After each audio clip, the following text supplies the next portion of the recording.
Hello and welcome back to my channel. In today's video, I will show you how to download and install the Sam's Club app. So let's get started. So here you have to follow this simple method. So there are many ways to download it. So if you are an iOS user, you can directly use your Apple Store. If you are an Android user, you can directly search on your web also and your Play Store. So here I am using my web. So at here I will just go and search for the Sam's Club.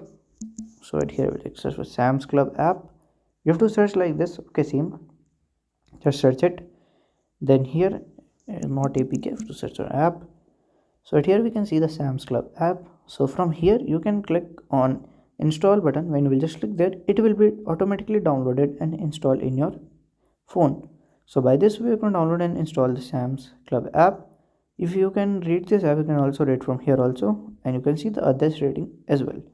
So if you find this video helpful, make sure you like, subscribe and share the video. Thank you for watching.